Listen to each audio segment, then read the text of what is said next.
देखो एक बार, अभी आज जो टाइप है, पहली टाइप, वो क्या है? Switch problems. बहुत सारी प्रॉब्लम्स आपको दिखेंगी जिसके अंदर स्विच होगा, है ना? तो स्विच को एक बार कनेक्ट करेगा, एक बार डिसकनेक्ट करेगा। ऐसी स्टेटमेंट मिलेगी आपको कि पहले कनेक्ट किया, फिर बाद में डिसकनेक्ट कर दिया। वो तो अभी नहीं दिख रहा, पहले तो डिसकनेक्टेड ही है ना ये। अभी इससे कनेक्टेड था, इसको हटा के शिफ्ट करके यहाँ लगा दिया। उसके बाद इसको यहाँ कनेक्ट किया, सर्किट कंप्लीट हो गया। वहां पे भी कनेक्ट हुआ, सर्किट कंप्लीट हुआ, चार्ज चला। अभी जो मुझे एडिशन करना है तुम्हारे यहाँ, जो कॉन्सेप्ट मुझे सिखाना है, देखो इधर तीनों में लगाना। ये एक बार लिखना छोड़ो भाई, इधर देखो। इसको बोलते हैं combination of cells. Combination of cells. क्या तुम्हारे को ऐसा लग रहा है हर एक सर्किट के अंदर, यहाँ पे क्या है ये हर सर्किट में दो सेल लगे हुए हैं। सेल 2 वोल्ट, 3 वोल्ट, 4 वोल्ट, जो भी दिए हुए हैं। जब भी तुम्हारे को दो या दो से ज्यादा सेल दिखे, तो ट्राई करो तुम उनको हटा के एक ही सेल बना लो। कैसे बनाना है? देखो, इसका टॉपिक का नाम अलग है, कॉम्बिनेशन ऑफ सेल्स, लेकिन इसको जिस तरीके से पढ़ाया जाता है वैसे याद रखोगे तो कभी भी याद नहीं होगा। अभी देखो यहाँ, अगर मान लीजिए एक सेल ऐसे है और एक सेल ऐसे है, ये रो में लगे हुए हैं ना। यहाँ देखो, बोलो करंट कहाँ से कहाँ चलता है? पॉजिटिव से। बोलो ये वाला सेल कैसे करंट चलाना चाहता है? ऐसे। और ये वाला, ये ऐसे। क्या दोनों अलग अलग चाहते हैं? अलग अलग डायरेक्शन में भेजना चाहते हैं ना। तो इनकी वोल्टेज को माइनस कर दो। कितना आया? 2 माइनस। तो हम इन दोनों को हटा के एक ही सेल बना देंगे, और जो साइन होगा वो वैसा ही लेना है जो बड़े का है। बड़ा कैसा है? ऐसा ना। तो बड़ा मैंने ऐसा ही बनाया। क्लियर? तो जब मैं इसको यहां से हटा के यहां जोड़ूंगा, तो एक नया सर्किट बन जाएगा। वो बनाओ। पहले यहां देखो, क्या इसका कोई रोल है? नहीं। बोलो ये 2 वोल्ट पे, तो ये भी कितने पे? 2 वोल्ट पे। क्या तुम इसकी एनर्जी निकाल लोगे हाफ सीवी स्क्वायर करके? जब तुम इसको हटा के यहां लगाओगे, तो क्या सर्किट ऐसा बन जाएगा? इस वाली रो का कोई काम नहीं दिखा। तो क्या करोगे? 2 वोल्ट माइनस 1 वोल्ट, तो एक सेल कितने वोल्ट का? 1 वोल्ट का। तो फिर से क्या निकालोगे? Half CV. क्या ये एनर्जी फाइनल आ जाएगी? वो इनिशियल। क्या निकालना है? इनिशियल माइनस, करो कैलकुलेट। 3 आ रहा है? नहीं, 1 आ रहा है।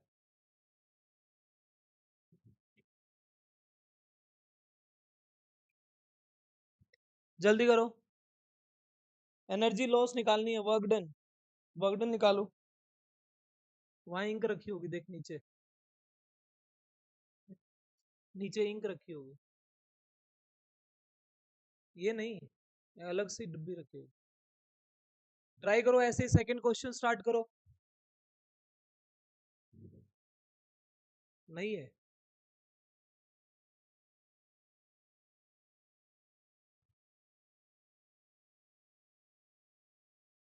पहले वाली एनर्जी कितनी आई? 4। दूसरे वाली 1 आई है, 2 आई है? सोच लो।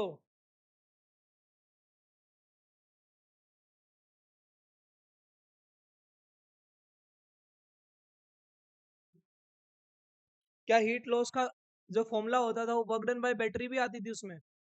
अगर सेल लगा हो तो वो भूल गए तुम? अब देखो कितना आएगा। अगर दो कैपेसिटर लगे हुए हैं, तो इनिशियल माइनस फाइनल कर दिया, आंसर आ गया। लेकिन अगर सेल भी लगा हुआ है, तो वर्क डन बाय बैटरी भी निकालना पड़ता था। देखो एक बार निकाल के।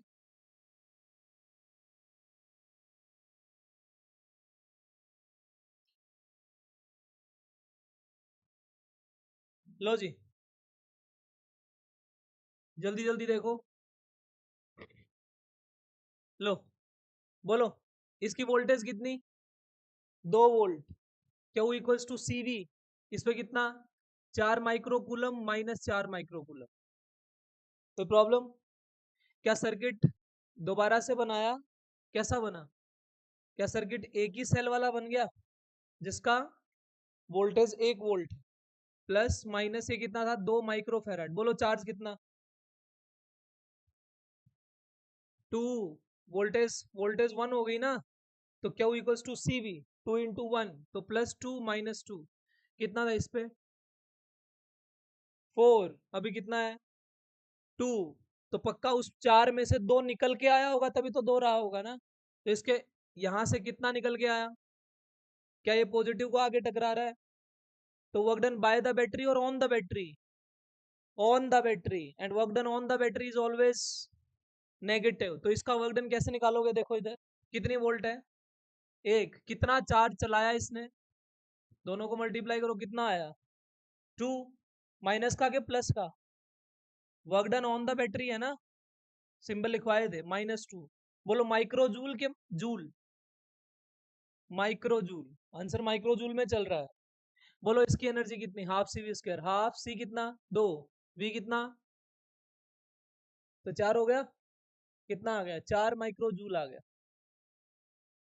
इसकी एनर्जी बोलना, हाफ सी कितना 2, वी कितनी, तो इंटू 1 का स्क्वायर कितनी आई 1 माइक्रो जूल आ गई। अरे हाँ ना, बोलो हीट लॉस का फॉर्मूला, क्या वर्क डन माइनस ई फाइनल माइनस वर्क डन कितना है -2 माइनस फाइनल कितना 1 - 4, कितना आ गया ये 1 आ गए, 1 माइक्रो जूल आ गया। क्लियर है, अब अगला ट्राई करो, सर्किट को बंद करो, क्या 2 सेल नजर आ रहे हैं, 2 सेल का एक सेल बना ले, बोलो क्या ये ऐसे चलाना चाहता है, आया समझ में, ये कैसे चलाना चाह रहा है, उसी डायरेक्शन में चलाना चाह रहा है, तो दोनों को क्या करेंगे ऐड कर देंगे। तो कॉन्सेप्ट जो लिखा था, अगर अपोजिट चलाना चाहें तो माइनस करो, और अगर सेम चलाना चाहें तो प्लस करो, तो 4 और 2 कितना हो गया, निकालना ट्राई करना, कैपेसिटेंस टोटल कैपेसिटेंस निकालो, टोटल चार्ज निकालो,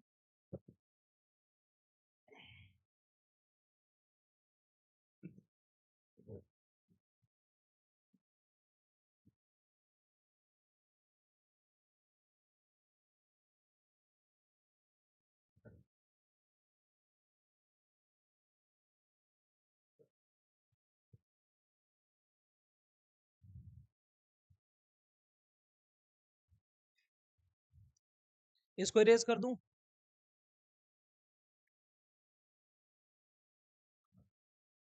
आपको समझ में आया बेटे कोमलप्रीत, ये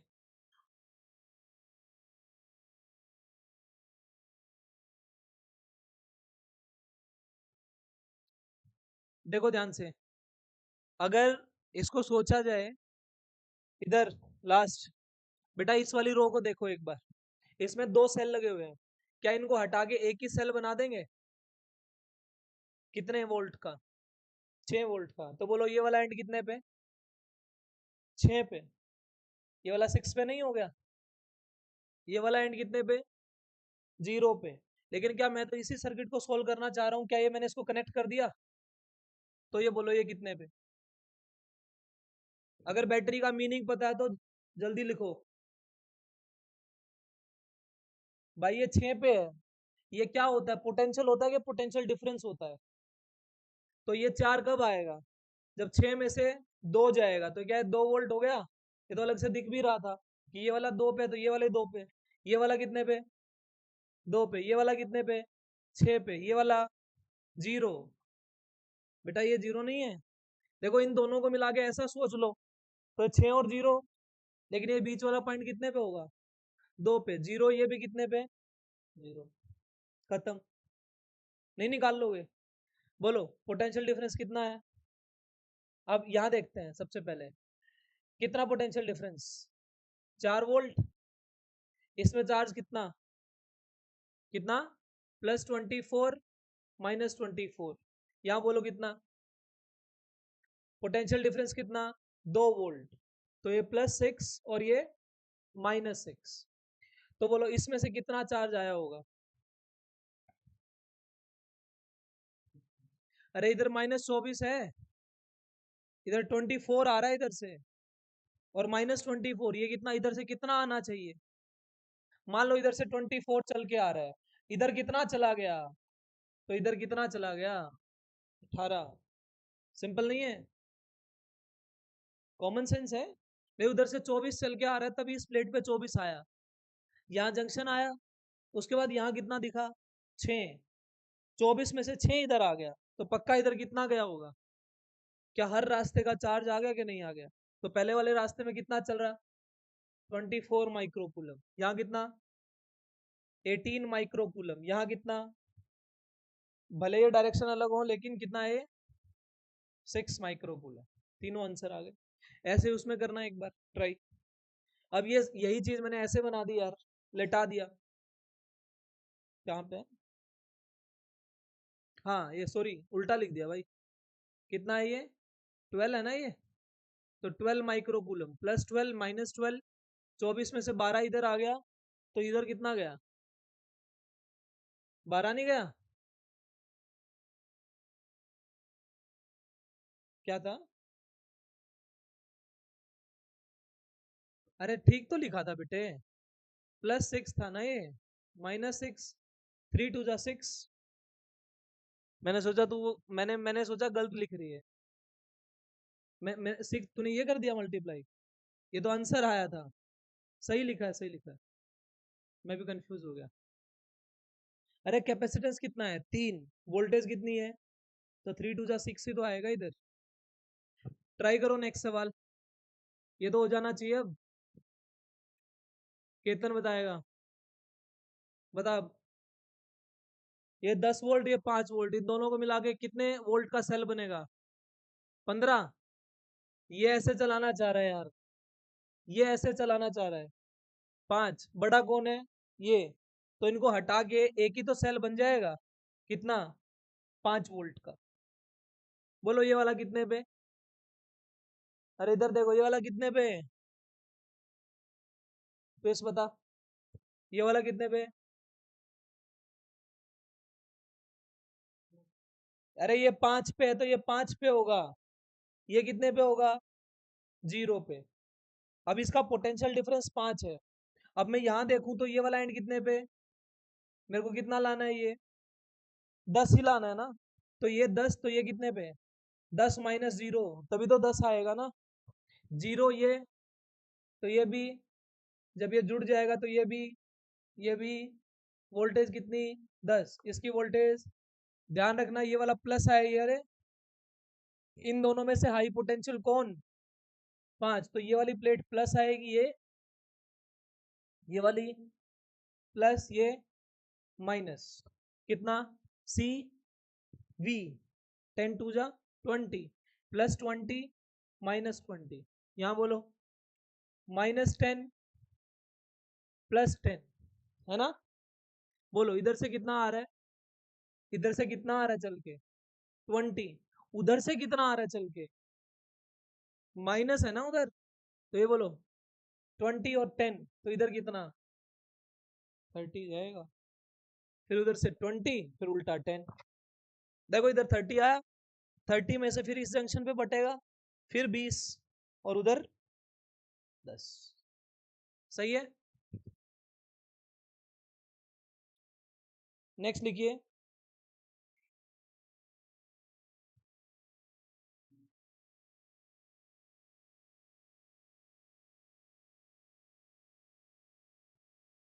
लिखो टाइप स्टडी ऑफ QVECU।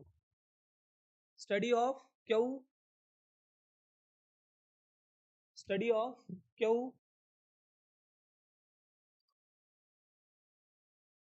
किस किस को नहीं आया ये? आ गए ना?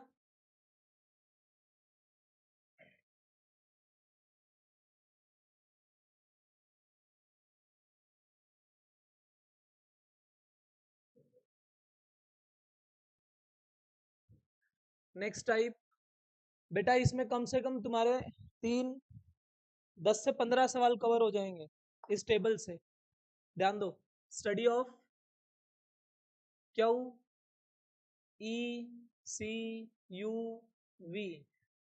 क्यू कौन है? Q charge. ई कौन है? कैपेसिटेंस। Potential energy. पोटेंशियल। आज तक यही पढ़ा है, इसके अलावा पढ़ा क्या है? सब कुछ आ गया इसमें। लिखो Q E C U V, यहाँ पे लिखो कॉन्सेप्ट नंबर 1 और कॉन्सेप्ट नंबर 2। लिखो पहला concept, if during charging of the capacitor, if if during charging of the capacitor battery remains connected, battery remains connected,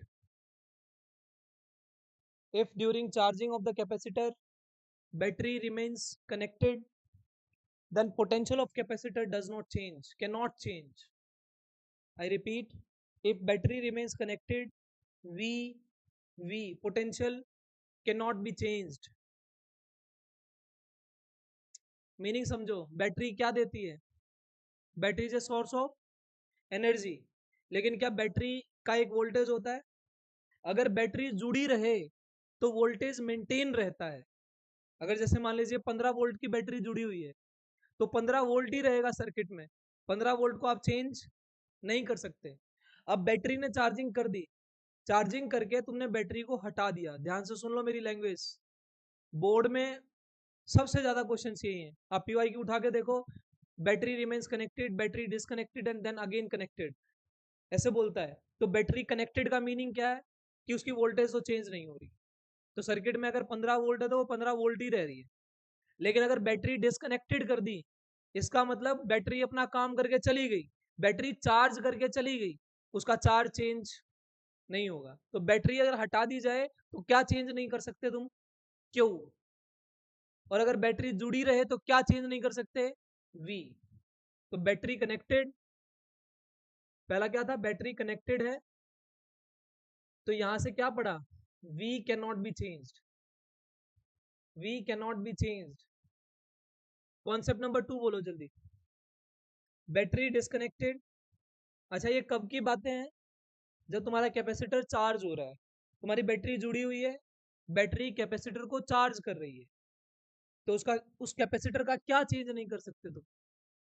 we. या बैटरी डिस्कनेक्टेड, बैटरी डिस्कनेक्टेड, तो Q remain same, Q remains same. Clear है? ये concept है भाई। जल्दी से table बनाओ, NCERT में मेंशन है ये दोनों पॉइंट, लिख लेना।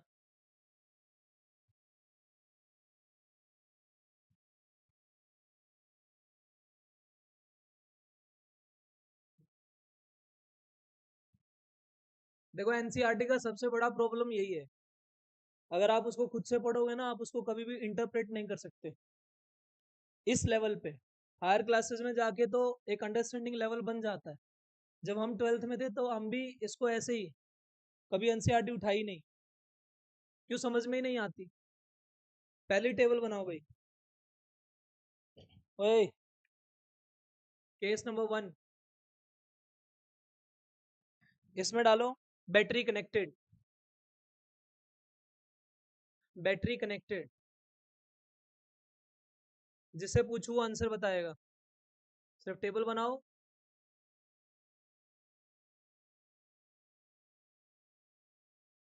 लो भाई, सबसे पहले यहां लिखना चेंज, चेंज का कॉलम। देन क्यू के बारे में, क्यू क्या होता है ये हिंट दे रहा हूं मैं। क्यू क्या होता है? सीवी। तो इस फॉर्मूले के अकॉर्डिंग तुम्हें सोचना है, Q equals to CV. Then C, C क्या होता है? Epsilon naught A by D. ये हो गया। नेक्स्ट बोल रहा है पोटेंशियल, पोटेंशियल के बारे में बताओ। उसके बाद बोल रहा है ई के बारे में, बोलो ई का फॉर्मूला भाई। देखो, ई का formula sigma by epsilon not हो सकता है, इस चैप्टर में फ्रिक्वेंटली यूज हो रहा है। उसके बाद ई का फॉर्मूला वी बाय डी होता है। कहां से आता है ये? Minus D V by D R से। यहां आ जाओ। उसके बाद बचा कौन? अरे उनमें से कौन बचा? यू। यू का फॉर्मूला क्या? U square by 2 C V हो सकता है, हाफ सी वी स्क्वायर भी हो सकता है। तो you have to think in terms of these फॉर्मूले। ओके, यहाँ लो। चेंज। पहला पहला कह रहा है एरिया, एरिया बढ़ा दिया। दूसरा डिस्टेंस, डिस्टेंस का मतलब गैप बिटवीन द प्लेट्स। बोलो मत बार, ये लास्ट क्या प्रॉब्लम है? डिस्टेंस क्या होता है? डी। थर्ड बेटा डी कौन सा है? गैप बिटवीन द प्लेट्स, ये वाला, ये है गैप, प्लेट का area. Then third one is epsilon R, epsilon R बढ़ा दिया। What do you know by epsilon R? It's a relative permittivity, और you can say it is K, dielectric constant, right? अगर मैं relative permittivity change कर दूं तो बोलो इनमें क्या क्या फर्क पड़ेगा? सिर्फ ये लिखना है, increase decrease same, increase decrease. जल्दी से भर दो इस टेबल को, देखते हैं मैच करते हैं कौन ठीक बनाता है।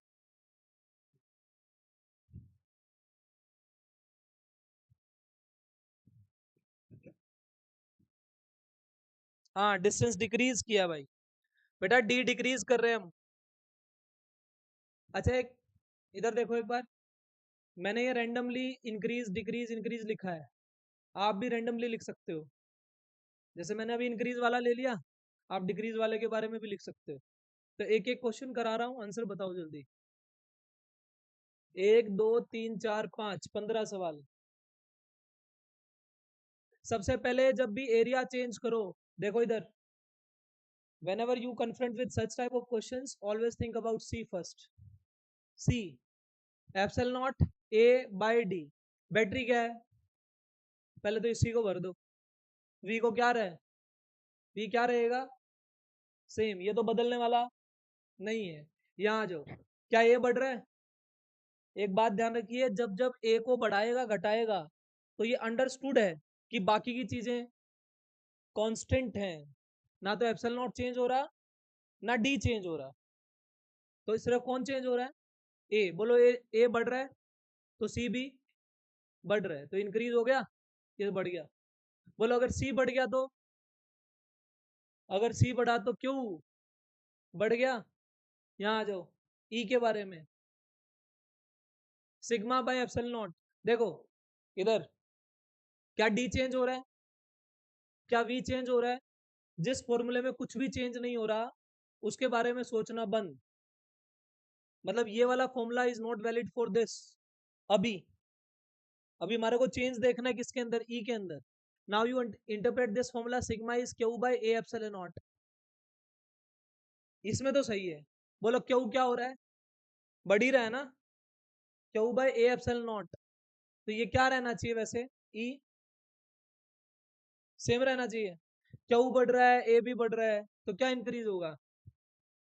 हाँ बताओ, क्यू और ए, इंक्रीज डिक्रीज सेम। मीनल बता।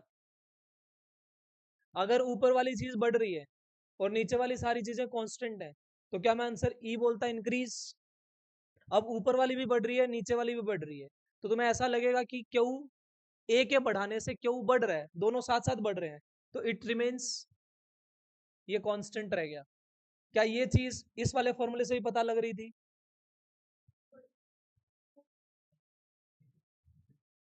क्या?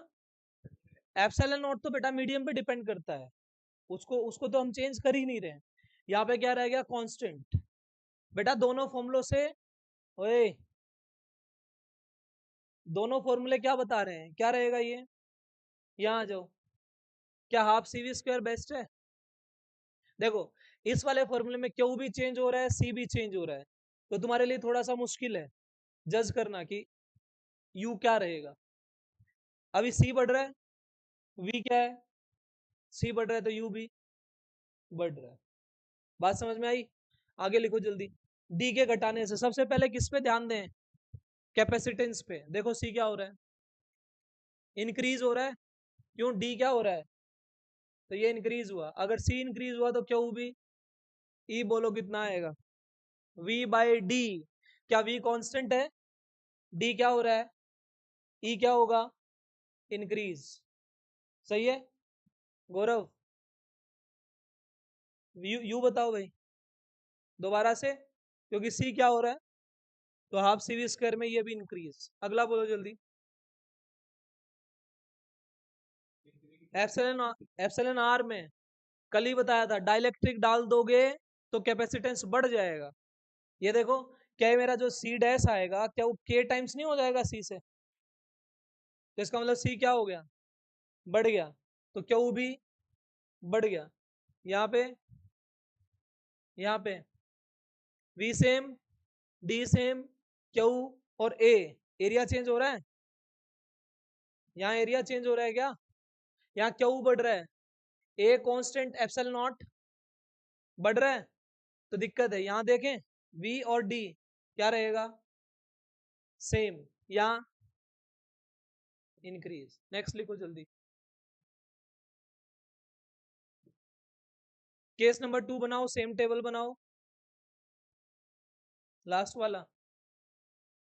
बेटा वी सेम है ना, अगर आप एप्सिलॉन आर को चेंज कर रहे हो तो डी चेंज, तो ये भी सेम, ये भी सेम, तो ई सेम। सही है ना?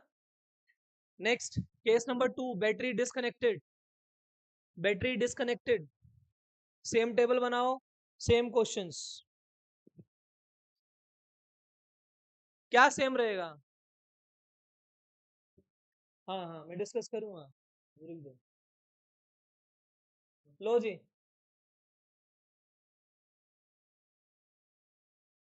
Same table, same questions. बस बस बस, शांति।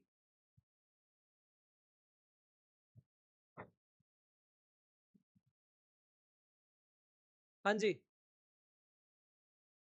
पहला क्या सेम रहेगा, बैटरी क्या है, डिस्कनेक्टेड।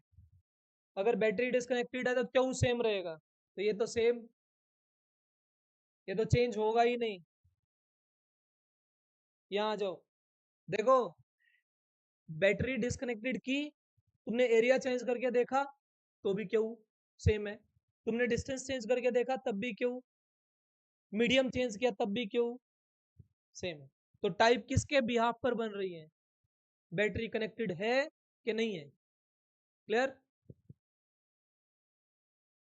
यहाँ आ जाओ, बताओ, क्या डी सेम है, एप्सिलॉन नॉट सेम है, एरिया क्या हो रहा है, इंक्रीज, तो सी भी क्या होगा, इंक्रीज। यहाँ बोलो वी, वी के फॉर्मूले क्या थे, वी के फॉर्मूले क्या होते हैं, क्यू बाई सी था, है ना? मेन फॉर्मूला कौन है, क्यू बराबर सी वी। तो सी बढ़ रहा है घट रहा है, क्यू क्या है, ये बढ़ रहा है तो ये घटेगा, डिक्रीज। डन। आगे बोलो, E equals to V by D, V क्या हो रहा है, डी क्या है, सेम, क्योंकि क्या चेंज हो रहा है, एरिया। तो वी अगर घट रहा है, वी अगर घट रहा है तो ई भी घट रहा है। यहाँ आ जाओ, हाफ सी वी स्क्वायर, क्या इस वाले फॉर्मूले से जज कर पाओगे, नहीं, क्योंकि सी भी चेंज हो रहा है और वी भी चेंज हो रहा है। क्या क्यू स्क्वायर बाई 2 सी सही है, क्यू क्या रह रहा है, सी क्या हो रहा है, सी बढ़ रहा है ना, अगर सी बढ़ेगा, बढ़ेगा तो यू घटेगा। लो जी, अगला करो, अगली रो, जल्दी जल्दी जल्दी।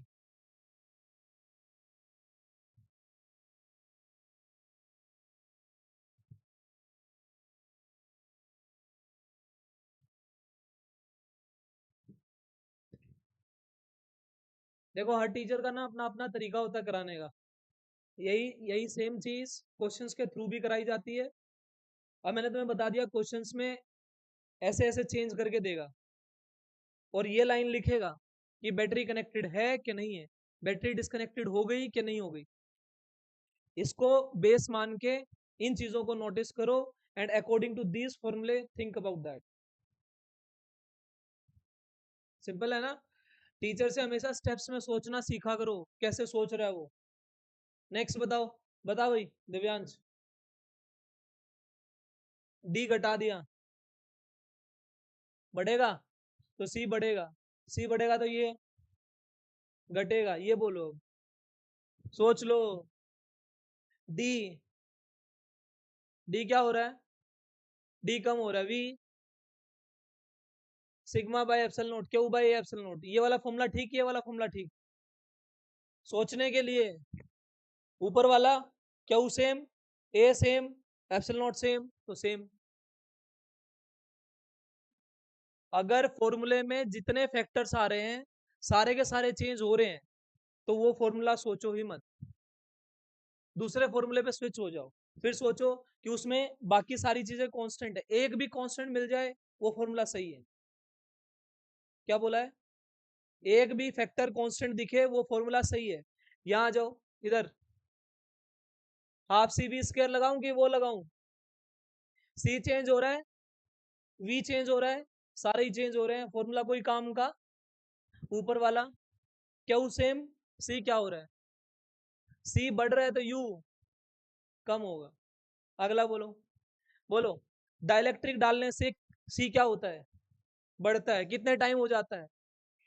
के टाइम हो जाता है। सही है ना? यहाँ v equals to Q by, Q क्या है? सी क्या हो रहा है? ये बढ़ रहा है, ये सेम है, ये फॉर्मूला सही है ना ये? क्योंकि एक चीज क्या मिल गई? कांस्टेंट। तो v क्या हो जाएगा? सी बढ़ गया ना, v घट गया। आगे बोलो।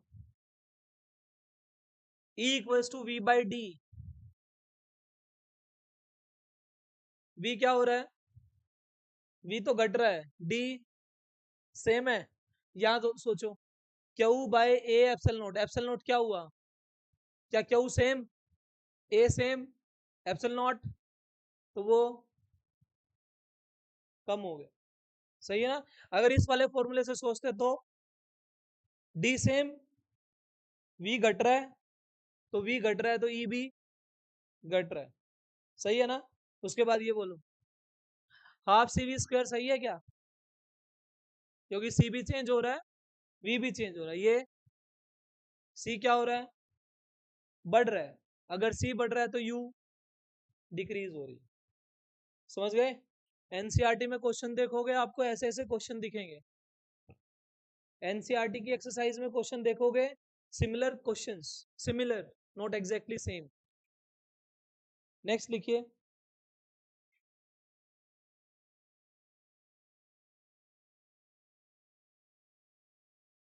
Charging of capacitor and discharging of capacitor, charging and discharging of capacitor. Next type,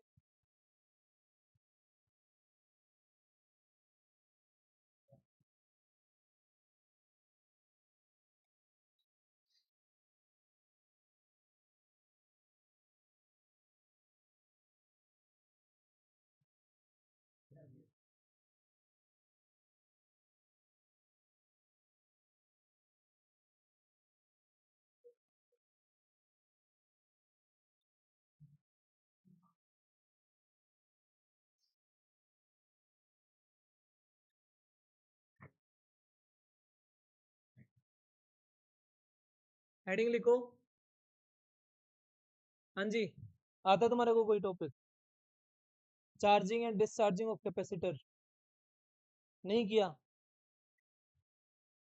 charging and discharging of capacitor. अभी मैं आप लोगों को इसको बिल्कुल ब्रीफ में समझा रहा हूँ, एक समरी टाइप।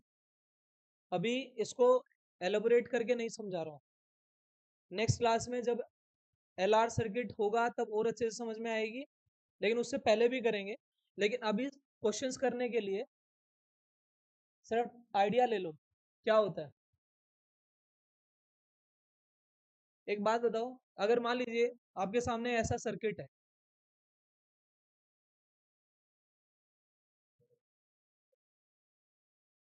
याद करो रियल स्टोरी ऑफ कैपेसिटर थी। मैंने ऐसा सर्किट बनाया था तुम्हें, हमारे सामने ऐसा सर्किट बनाया था कि एक्चुअल में आर होता है यहाँ पे, पर दिखाया नहीं जाता। क्या उस टाइम, ओए ये बैटरी, ये सेल, यहाँ बैटरी या सेल जो भी होगा, क्या वो इस कैपेसिटर को चार्ज करेगा? करेगा। आप खुद सोचो, जब किसी चीज की चार्जिंग हो रही है तो तुम्हारे दिमाग में क्या सवाल आएगा?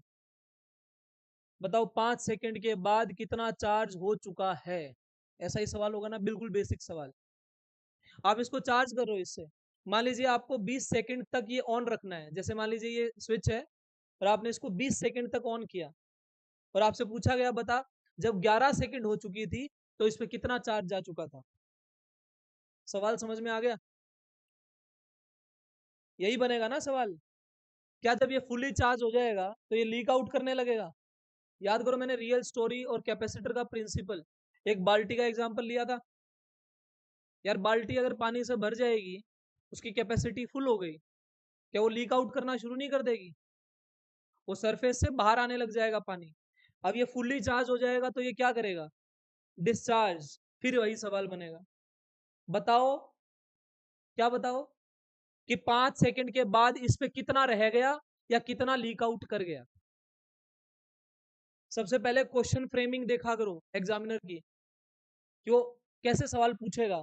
दोबारा बोल रहा हूं, चार्जिंग के दौरान क्या पूछेगा कि कितना चार्ज हो चुका है किसी भी पर्टिकुलर टाइम पे, किसी भी इंस्टेंट पर। उसके बाद जैसे ही चार्जिंग होगी वो क्या करेगा? डिस्चार्ज। वहां पे दो सवाल, कितना बचा हुआ है इसके ऊपर या फिर कितना लीक आउट हो चुका है। दोनों लैंग्वेज में सवाल पूछ लेगा। बनाओ सर्किट।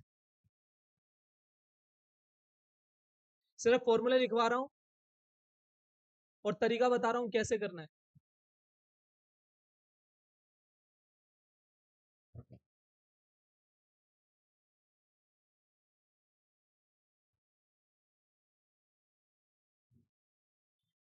हाँ जी, कैपेसिटर है क्या?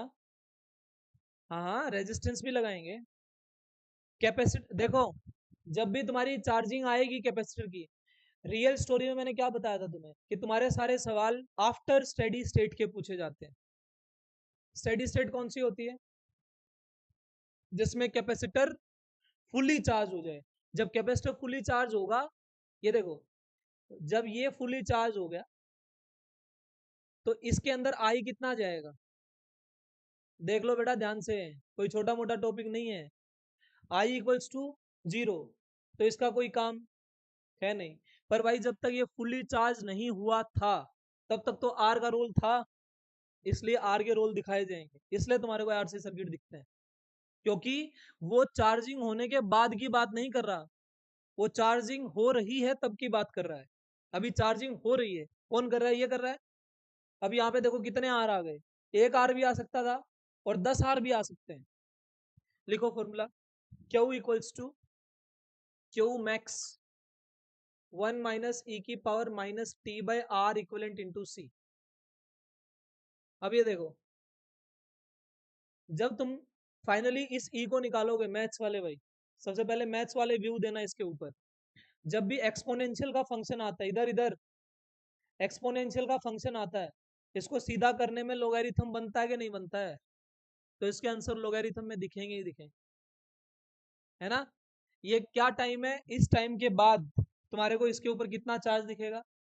क्यों, ये क्यों मैक्सिमम है, मतलब पहले हम देखेंगे कि इस पे कितना चार्ज आ सकता है। जैसे मान लीजिए मैंने बोला 15 कूलम की कैपेसिटी है इसकी, कितनी कैपेसिटी है? इसका मतलब इसके ऊपर कितना चार्ज स्टोर हो सकता है? तो ये 15, तो ये वैल्यू रही 1 - e⁻, एक्सपोनेंशियल फंक्शन। इसको किताबें ऐसा भी लिखती हैं, दिखाने का ढंग है बस। 1 - e⁻, एक्सपोनेंशियल, राइट। ई भी दिखा दिया, -t/r इक्वलेंट इंटू सी। ओके, अभी मैंने मेथोडोलॉजी कुछ भी नहीं बताई, तुम्हारे को एक फॉर्मूला बताया। देखो जब आप वहां जाओगे एल आर सर्किट में, तो एल आर सर्किट में इस आई क्यू की जगह कौन आ जाएगा? I, current. L R circuit, R C circuit, इसको आर सी सर्किट बोलते हैं। अभी शॉर्ट में बताऊं तो इसको फिल्टर की तरह यूज किया जाता है। कैसा फिल्टर? हाँ जी, कोई बताएगा मुझे? एसी को डीसी, डीसी को एसी कैसे बना सकते हैं? एसी को डीसी, डीसी को एसी, अल्टरनेटिंग करंट और डायरेक्ट करंट। तुम्हारे घरों में क्या आता है? एसी आता है। कभी तुमने नोट किया जैसे ही इलेक्ट्रिसिटी कट ऑफ होती है तो इन्वर्टर में चलती हैं सारी चीजें। क्या इन्वर्टर में जब चीजें चलेंगी तो पंखे की आवाज बदलेगी? सुनाई देता है कि अब ये इन्वर्टर में चल रहा है। कभी नोट करना, जब तुम्हारा पंखा इन्वर्टर में स्विच होता है, लाइट आ रही थी, कट ऑफ हो गई, इन्वर्टर में चल रहा है, तो उसकी साउंड बदल जाती है। वो साउंड साउंड नहीं, वो नॉइस है। और जो नॉइस होता है वो आपके डिवाइस की लाइफ को घटाता है, वो एनर्जी का लॉस है। हम तो देखो एक लेमन लैंग्वेज में समझाएंगे तो आवाज आने लग गई, लेकिन वो फिजिक्स लैंग्वेज में क्या है, वो नॉइस की फॉर्म में, साउंड साउंड एनर्जी की फॉर्म में एनर्जी का लॉस हो रहा है, राइट। अब इसलिए एक काम की चीज बता रहा हूँ, सुन लो। प्रैक्टिकल लाइफ में जब तुम इन्वर्टर खरीदने जाते हो तो दुकानदार आपको दो सवाल पूछता है। क्या पूछता है? पहले तो रेंज पूछता है, जेब कड़की है। अभी वो पूछेगा साइन वेव दूं कि नॉर्मल दूं। वो ऐसे बोलता है, नॉर्मल दूं कि साइन वेव दूं। अब वो साइन वेव जितनी भी टर्मिनोलॉजी है उसको तो पता है। अरे सुन लो भाई, बड़े हो रहे हो, घर के लिए सारी चीजें खरीदनी भी पड़ेंगी। एक एडवाइस दे रहा हूँ बेटा तुम्हें, घर जाके ना, खासकर ये जो गर्ल्स हैं, ये बार किरण बेदी मैम की एक स्पीच है, उसको सुनना जाके। What we should learn before we turn 30। हम 30 साल के होने से पहले हमें क्या सीखना चाहिए। आपको पता है किरण बेदी मैम कौन है? First lady IPS officer of India, है ना। इंदिरा गांधी की गाड़ी उठा ली थी। आज है किसी आईपीएस में इतना कि मोदी की गाड़ी उठा ले नो पार्किंग से? उस टाइम की प्राइम मिनिस्टर उसकी गाड़ी एक आईपीएस उठा के और ब्लॉक कर देती है, और उसकी सजा मिलती है उसको। क्या सजा मिलती है? तिहाड़ जेल में उसकी पोस्टिंग कर दी जाती है। दिल्ली की Tihar jail is a central jail of India ना, सबसे बड़ी जेल है। वहां पे उसकी पोस्टिंग कर दी। If you don't know, I am telling you, किसी भी आईपीएस ऑफिसर की सजा कोई छोटी मोटी नहीं होती, उसकी पोस्टिंग बदल देते हैं। जैसे फॉर एग्जाम्पल, अगर आप यहाँ रोहतक में हैं और आप पॉलिटिशियंस की मान के नहीं चल रहे, तो आपको झारखंड भेज देंगे, आसाम भेज देंगे। तो ये एक तरीके का मेंटल टॉर्चर होता है। और अपने हरियाणा में कौन है? अपने हरियाणा में नाम जानते हो तुम? अशोक खेमका। घर जाके सर्च करना, इतने साल की सर्विस नहीं है उसकी जितने ट्रांसफर हो चुके हैं, क्योंकि वो किसी की मानता नहीं है। हाँ, ये ऐसी लाइफ्स हैं जिससे आप इतना कुछ सीख सकते हो। When she was posted in Tihar jail, आपको आज जितनी प्रिजन्स में जो कुछ हो रहा है वो उसकी वजह से हो रहा है। ये ओम शांति की बहनें देखी है व्हाइट साड़ी में, ये सारी जेलों के अंदर जाती हैं जस्ट बिकॉज ऑफ हर। जेलों में स्कूल खुले हुए हैं just because of her, right. स्कूलों में, जेल्स में फैक्ट्री है। ये आपके जो ब्रेड, तुम ब्रिटानिया के ब्रेड खाते हो, एक एक यूनिट जेलों में है। हाँ, ये आपको ये बेसिक नॉलेज नहीं है। मैं हमेशा बोलता हूँ ये सब्जेक्ट किसी काम के नहीं है। ये सब्जेक्ट अगर आप इसी में बहुत कुछ करना चाहते हो तो हैं, अदरवाइज तो एक पासिंग क्राइटेरिया है। तो एक बार ये सुनना जाके आप लोगों को क्या सीखना चाहिए, इसलिए प्रैक्टिकल चीजें बता रहा हूँ, सुनो इधर। बेटा नॉर्मल और साइन वेव में क्या फंक्शन, क्या डिफरेंस है इसमें? देखो साइन वेव, साइन का मतलब साइन फंक्शन, साइन थीटा वाला, Y equals to sine theta, इसका ग्राफ ऐसा होता है। और जो अल्टरनेटिंग करंट होता है उसकी फ्रीक्वेंसी चेंज होती रहती है। अल्टरनेटिंग करंट की फ्रीक्वेंसी चेंज होती रहती है, उसका ग्राफ भी ऐसा ही होता है। सोचो अगर मान लो तुम्हारे पीछे से इधर घर में लाइट आ रही है कुछ इस तरीके से, और जैसे ही लाइट कट ऑफ होती है, इन्वर्टर में बैटरी बैटरी देती है करंट को। तो बैटरी क्या देगी? डीसी देगी कि एसी देगी? डीसी देगी, बैटरी डीसी देती है। तो क्या वो सीधा करंट इस तरीके से देगी बिना चेंज होने वाला? इसलिए आवाज चेंज हो जाती है। ये तुम्हारे को 3,000 4,000 महंगा मिलेगा।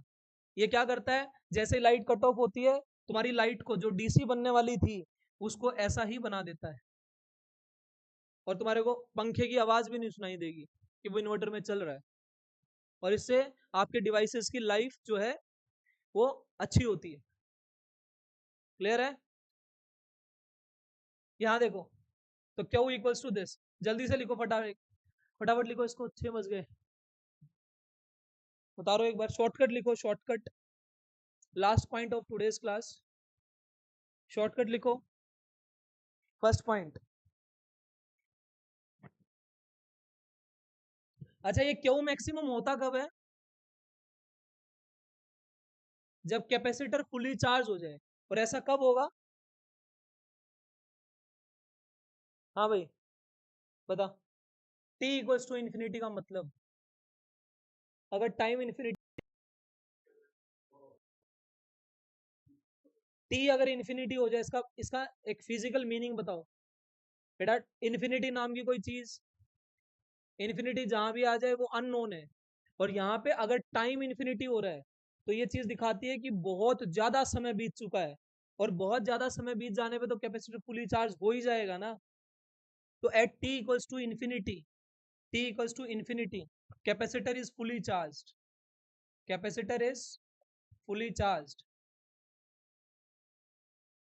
अगर ये कैपेसिटर फुली चार्ज हो जाएगा तो ये किसकी तरह काम करेगा, ओपन सर्किट की तरह। जैसे मान लीजिए जहां पे ये लगा हुआ है ना, ये इधर देखो एक बार, ये ऐसा लगा हुआ है, इसको उठा के कन्वर्ट कर देना ऐसे में, ये ओपन सर्किट की तरह काम करेगा। It acts like a open circuit, acts like open circuit. देखो ये क्या है, इतने टाइम के बाद कितना चार्ज आ जाएगा, कितना आ जाएगा, क्यू। ये क्यू मैक्सिमम हम निकाल लेंगे। सारा पंगा किसका है, आर इक्विवेलेंट का। आर इक्विवेलेंट मतलब आर टोटल, सीरीज और पैरेलल में। आपको क्या करना है, इसी सर्किट को देखो कैसे कैसे कन्वर्ट करना है। जो ये बैटरी लगी है ना, जो सेल लगा है, सेल को वायर बना दो, सेल को क्या बना दो, वायर। ये लो, वायर बना दी। इसके बाद रजिस्टर लगा हुआ है, ये रजिस्टर लगा हुआ है, और यहाँ एक रजिस्टर लगा हुआ है। कैपेसिटर फुली चार्ज हो गया क्या, नहीं हो गया, हो गया, ओपन सर्किट की तरह काम करेगा। ये लो, तो तुम्हें इन दोनों पॉइंट्स के बीच में आर इक्विवेलेंट देखना है, आर टोटल। तो कैसे देखोगे, बता सकते हो। जैसे मान लीजिए यहां से चार्ज करंट चलना शुरू करता है, यहां से करंट चलना शुरू कर रहा है, यहां गया, क्या यहां बटा, तो ये दोनों किस में हो गए, पैरेलल में हो गए। बोलो आंसर, ये आर अगर सीरीज में देखा जाए तो आर कैसे जुड़ता है, सीधा सीधा जुड़ता है, और पैरेलल में आर उल्टा होके जुड़ता है। 1/RP equals to 1/R1 plus 1/R2 plus 1/R3, इस तरीके से। क्या ये कैपेसिटर का उल्टा नहीं है, कैपेसिटर्स में सीरीज में उल्टा होके जुड़ते हैं, पैरेलल में सीधे जुड़ते हैं। आंसर बोलना, पैरेलल में है दोनों। वेरी गुड, इन दोनों का आंसर कितना आ गया, R/2। क्या ये R/2 इसके साथ सीरीज में होगा, तो R/2 प्लस आर, इन दोनों को मिला के कितना आ गया, 3R/2। तो बेटा इस आर इक्विवेलेंट की वैल्यू कितनी हो जाएगी, 3R/2। सही है, क्या बनाना ही बनाना है ये चीज निकालने के लिए, बाकी मैंने कुछ भी नहीं समझाया। इस मेथडोलॉजी को यूज करो, सवाल हो जाएगा। सेल हटाओ, वायर लगाओ, कैपेसिटर हटाओ, ओपन सर्किट बनाओ, आर इक्विवेलेंट आ जाएगा, फॉर्मूले में पुट कर दो, सब कुछ दिया होगा। सही है।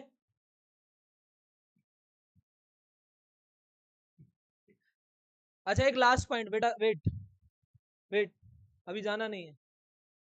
अगर मैं तुम्हारे से ये क्यू मैक्सिमम पूछूं तो ये कैसे आएगा, अरे बोलो मत। देखो इधर, क्या इसको हटा दूं, जब कैपेसिटर फुली चार्ज हो गया तो तो कितना आएगा, भाई ये हट गया, ये दोनों किस में आ गए, सीरीज में आ गए।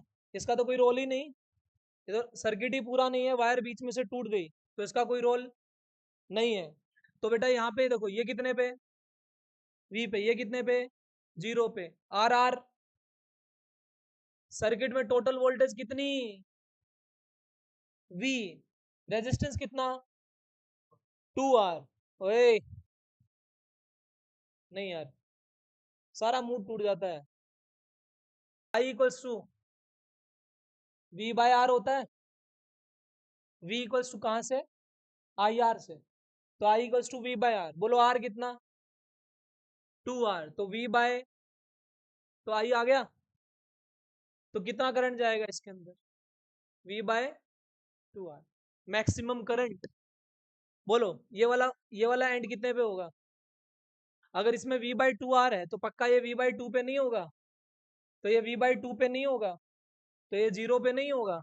तो यहाँ जो कैपेसिटर था उसकी पोटेंशियल डिफरेंस कितनी बन गई, यहाँ कितनी, कैपेसिटेंस कितना C, तो चार्ज कितना आया CV/2। क्या यही तो मेरा Q मैक्सिमम है बेटा? इसको देखो ना, V/2R कब आया होगा, V/2 इंटू R करा होगा या नीचे R किया होगा, V/2R।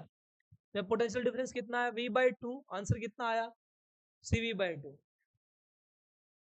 रिकैप दे रहा हूं कैसे करना है, सेल हटाओ, वायर लगाओ, कैपेसिटर हटाओ, ओपन सर्किट करो, क्या आ जाएगा, क्या आएगा यहां से R इक्विवेलेंट।